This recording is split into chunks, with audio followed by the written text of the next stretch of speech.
Hello friends, welcome to Creator Space. ඉතින් ඔයාලත් YouTube channel එකක් කරන්න බලාපොරොත්තු වෙමින් ඉන්නවා නම් සමහරවිට ඔයාලටත් හිතලා ඇති subscribers ලා ඉන්න, watch hours complete වෙච්ච, monetization active කරගත්ත YouTube channel එකක් සල්ලි වලට අරගෙන අලුතෙන් YouTube channel එකක් පටන් ගත්තොත් මොකද කියලා. ඉතින් අද කතා කරන්නේ ඇත්තටම මේ විදිහට YouTube channel එකක් සල්ලි වලට ගන්න එක හොඳයිද සහ නරකයිද? කතා කරමු මේ ගැන.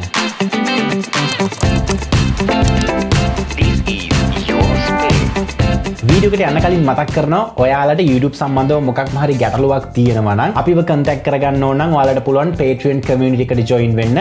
ඒකට අවශ්‍ය කරන link එක description area එකේ තියෙනවා. Patreon community එකේදී ඔයාට YouTube වලට අවශ්‍ය කරන help එක විතරක් නෙවෙයි. අපි හිතමු ඔයාගේ channel එක ලස්සන කරගන්න YouTube channel art එකක් නැත්නම් channel එකට අපි banner එකක් add කරගන්න. අන්න ඒකට අවශ්‍ය කරන template එකක්, ඔයාගේ thumbnails වලට අවශ්‍ය කරන templates ඊට අමතරව අපි YouTube වල success වෙන්න පාවිච්චි කරපු secrets මේ හැම දෙයක්ම Patreon community එකත් එක්ක අපි share කරගන්නවා. ඉතින් ඒක නිසා මේ දැන්ම Patreon community එකට join වෙන්න. ඒකට අවශ්‍ය කරන links මම description area එකේ note down කරලා තියෙනවා. මුලින්ම මම කතා කරන්නේ අපි YouTube channel එකක් පටන් ගන්න ක්‍රම දෙකක් තියෙනවානේ. එක ක්‍රමයක් තමයි අපිට පුළුවන් බිඳුවේ ඉඳලා පටන් ගන්න අපේම email එකකට අපිට අවශ්‍ය කරන විදිහට channel එක set up කරගෙන අපිට ඕන content එක දාලා මුලින් ඉඳන්ම පටන් ගන්නවා. ඒ කියන්නේ පළවෙනි subscribe එකේ ඉඳලා subscribers ලා 1000 2000 කීය achieve කරත් මෙතනට එනකන් එන්නේ ඔයාගේම මහන්සියෙන්. දැන් තියෙන ඊළඟ option එක තමයි වෙන අය create කරපු වෙන අය එකතු කරගත්ත subscribers ලා ප්‍රමාණයක් ඉන්න වෙන අයම watch hours එකතු කරපු අපි දන්නේ මේ watch hours කොහොම එකතු කරාද, මේ subscribers ලා ඇත්ත අයද fake අයද bots ලාද මේව අපි කිසි දෙයක් දන්නේ නැහැ. එහෙම create කරලා monetization උත් කොහොම හරි ගේමක් ගහලා active කරගත්ත channel එකක් අපිට පුළුවන් අපි ළඟ තියෙන සෑහෙන මුදලක් වියදම් කරලා ඒ channel එක අරගෙන අපේ content දාලා මේ channel එක කරන්න. ඉතින් මෙහෙම සල්ලි දීලා channel එකක් ගත්තට පස්සේ අපි හිතමු අපි education channel එකක් කරනවා කියලා. ඉතින් මේ විදිහට education channel එකක් කරනවා නම් අපේ audience එක ඉන්න ඕන අපි කරන content වලට. education content වලට ආස කරන audience එකක්. හැබැයි අර සල්ලි දීලා ගත්ත channel එකේ මොන වගේ audience එකක් බින්නේ? ඔයා දන්නවද?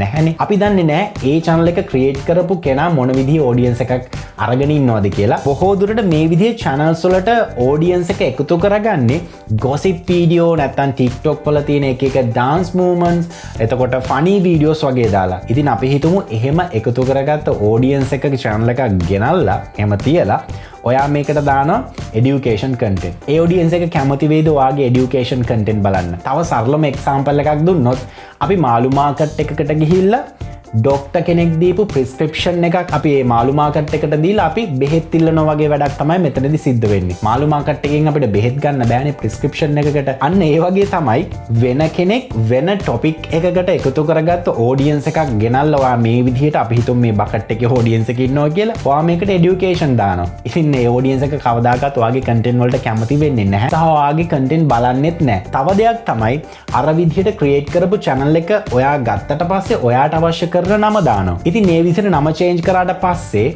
අර ඒකේ හිටපු audience එකත් අවම තරමේ ඒ channel එක දන්නේ නැහැ. එයා හිතන්නේ මේ නිකන් suggest වුණ channel එකක් education content නේ මට set වෙන්නේ නැහැ. මම බලන්නේ funny content. මම බලන්නේ gossips කියලා AI decide කරනවා. ඉතින් ඔයා ඒ channel එක ගන්නවත් එක්කම ඔයාට ලැබෙන්නේ dead subscribers ලා ටිකක්. ඔයා කොහොමත් මුලින් ඉඳලම තමයි යන්න ඕන. ඉතින් අපි හිතමු මේ විදිහට channel එකක් අරගෙන channel එක කරගෙන යනවා. එතනදී ඔයාට monetization issue එකක් එනවා. මේ channel එකේ monetization active කරලා තියෙන්නේ. නමුත් ඔයාට ප්‍රශ්නයක් එනවා. ප්‍රශ්නය තමයි monetization ජීවිත කාලෙටම එකපාරක් නෙවෙයි ගන්න ඕන. monetization ඔයාගේ channel එකේ තියෙන්න නම් watch hours 4000 maintain වෙන්න ඕන. subscribers ලා නම් ඉඳී කියමුකෝ ප්‍රශ්නයක් නැහැනේ. ඔයා මේ channel එකට content දැම්මත් watch hours එකතු වෙන්නේ නැහැ. මොකද audience එක ඔයාගේ content බලන්නේ නැති හින්දා. එතකොට වෙන්නේ watch hours ටික අඩු වෙනවා. එතකොට වෙන්නේ next step එක විදිහට monetization ඔයාගේ channel එකට අහිමි වෙලා යනවා. නැත්නම් monetization වලට අවශ්‍ය කරන criteria ටික complete වෙන්නේ නැති තැනකට ආවම ඔයාගේ channel එකේ monetization සම්පූර්ණයෙන්ම අයින් වෙනවා. ඊළඟ දේ තමයි මං කියවනේ මේකට gossip audience එකක් වෙන්න පුළුවන් නැත්නම් fun content බලන audience එකක් වෙන්න පුළුවන් කියලා එකතු කරගත්තේ. අපි හිතමු මේ කවුරුත්ම නැතුව bots ලා එකතු කරලා තියෙනවා. ඒ කියන්නේ මම channel එකක් කෙනෙක්ට විකුණන්න set up කරනවා. මම කරන්නේ පුළුවන් තරම් emails හදලා පුළුවන් තරම් ක්‍රම වලින් මම මේක subscribe කරනවා. එතකොට මමනේ මේක subscribe කරලා තියෙන වෙන fake emails වලින්. එතකොට ඔයයි channel එක අරගෙන upload කරන content කවුද බලන්නේ? කවුරුත් නැහැ. ඉතින් මේක නිසා මතක තියාගන්න වා සල්ලි දහස් ගණන් වියදම් කරලා ගන්න channels වලට මෙන්න මේ විදිහේ අවදානමක් තියෙනවා කියලා. මොකක්ද අවදානම?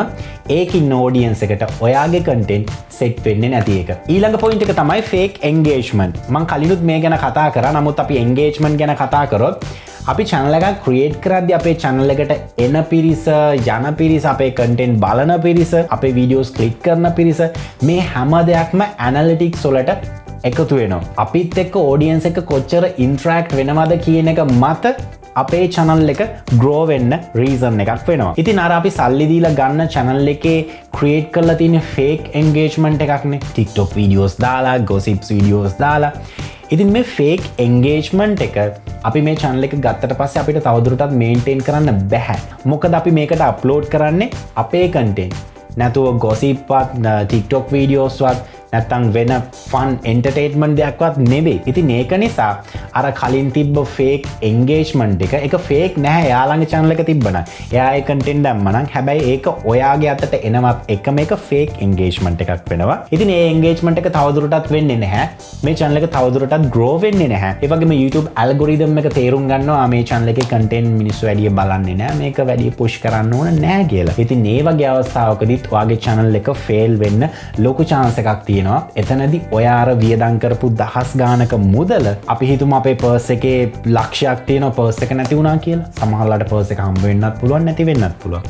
මෙතනදී ගොඩක් වෙලාවට වෙන්නේ අර සල්ලි ටික අපිට lost එකක් විදියට එකතු වෙන එක. ඊළඟ point එක තමයි අපි හිතමු channel එකක් ගන්නවා. හැබැයි channel එකේ අර මම කලින් කිව්වා වගේ fake engagement එකක් නැත්තම් gossip fun videos දාලා නෙමෙයි channel එක හදලා තියෙන්නේ. ඔයා මොනවද දාන්නේ? education content. education content ම කරන content creator කෙනෙක්ගෙන්මයි ඔයා channel එක ගන්න. ඒක නම් මොකක් හරි reason එකක් නිසා channel එක අතාරිනවට කරගන්න බැරි නිසා සහ යා මොකක් හරි වෙන එකකට move වෙන නිසා ඉතින් ඔයාට channel එක සම්පූර්ණයෙන්ම දෙනවා. සමහරවිට සල්ලි වලට වෙන්න පුළුවන්, free වෙන්න පුළුවන්. ඉතින් මෙතනදී පොඩි chance එකක් තියෙනවා.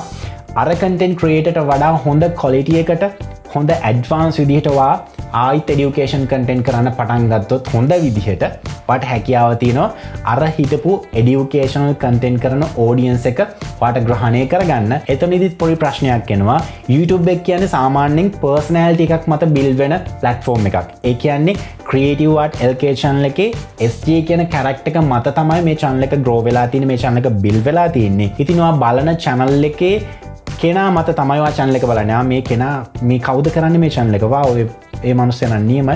මම මේ channel එක බලනවා කියන එක මත තමයි මේ channel එක බලන්නේ. ඒ වගේ තමයි Ratta, Vasti, Chanox Pro මේ හැමෝගෙම channels create වෙලා තියෙන්නේ. ඉතින් අර education channel එකක් ගත්තත් සමහරවිට කලින් channel එකේ present කරේ වෙන කෙනෙක්නේ. ඉතින් එතනදී පොඩි audience එකක් එහෙම වෙන්න පුළුවන්. හැබැයි ඔයාට ලොකු chance එකක් තියෙනවා. අර original channel එකත් education ඔයාගේ type එකේම content කරන channel එකක් නිසා audience එක පොඩ්ඩක් මේකට එකතු කරලා තියාගන්න. එතනදී ඔයා channel එකක් ගත්තට කිසි ප්‍රශ්නයක් වෙන්නේ නැහැ ගොඩක් දුරට. හැබැයි එතනත් අවදානමක් නැතුවාම නෙවෙයි. හරි, අවසාන වශයෙන් Creative Space channel එකේ මේ කරපු topic එක ගැන සාරාංශය ඔයාලට දෙන්නම්. ඔයාලා YouTube content creator කෙනෙක් වෙන්න ආසාවෙන් ඉන්නවනම් ඔයාට බිඳුවේ ඉඳලා channel එකක් grow කරගන්න තරම් focus එකක්, උනන්දුවක්, කැපවීමක්, talent එකක් නැත්තම් මම කියන්නේ YouTube content creator කෙනෙක් වෙන්න හිතන්න එපා. ඔයාට පුළුවන් වෙන profession එකක් තෝරගන්න. අර fake channels මිලදී ගන්න සල්ලි ඔයාට පුළුවන් වෙන දෙයකට යොදවන්න, business එකකට වෙන්න පුළුවන්, course එකකට වෙන්න පුළුවන්. නැත්නම් අඩුම තරමේ හොඳ කෑම වේලක් ගන්න පුළුවන් මේ සල්ලි වලින් නිස්කාරණේ බොරු channel එකක් ගන්නවට වඩා. ඉතින් ඒක නිසා මතක තියාගන්න YouTube එකට ඔයා එන්න පාට බිඳුවේ ඉඳන් channel එකක් grow කරගන්න කැපවීම focus එක ඔයා කරන content ඔයාට sure නම් අනිවාර්යෙන්ම YouTube එකට එන්න. YouTube කියන්නේ මාර platform එකක්. YouTube එක තුලින් අපිට කවදාක්වත් achieve කරගන්න බැරි දේවල් achieve කරන්න පුළුවන්. අපිට ජීවිතේට හම්බ වෙන්න බැරි පුද්ගලයෝ හම්බ වෙන්න පුළුවන්. විවිධ connections හදාගන්න පුළුවන්. YouTube එක තුලින් අපිට හිතාගන්න බැරි income එකක් earn කරන්න පුළුවන්. අපිට brand එකක් develop කරන්න පුළුවන්. මේ වගේ මාරම platform එකක් තමයි YouTube කියන්නේ. ඉතින් ඒ වටින platform එක අර වගේ fake වැඩ නිසා ඒ fake වැඩවලට ඒ හොරවලට අහු වෙලා මුලාවටපත් වෙලා මේ platform එක එපා කරගන්න එපා කියලා තමයි මට මට ඔයාලට content creator කෙනෙක් විදිහට ඔයාලට advice කරන්න තියෙන්නේ. ඉතින් විශේෂයෙන්ම මතක් කරන්න ඕන YouTube සම්බන්ධව මොන හරි දෙයක් ඔයාලට දැනගන්න තියෙනවා නම් advice එකක් ගන්න තියෙනවා නම් මොකක් හරි problem එකක් fix කරගන්න තියෙනවා නම් ඔයාලට පුළුවන් අපේ Patreon community එකට join වෙන්න. ඒ community එක හරහා මාව direct contact කරගන්න පුළුවන්. ඉතින් ආයෙත් අලුත් content එකක් අරන් මේ බලාපොරොත්තුව ඇතුව creator space එකෙන් මම sign out වෙනවා. මම ස්ටීෆන් ඇන්ඩර්ස්. ඔයාලා හැමදෙනෙක්ටම සුබ දවසක්.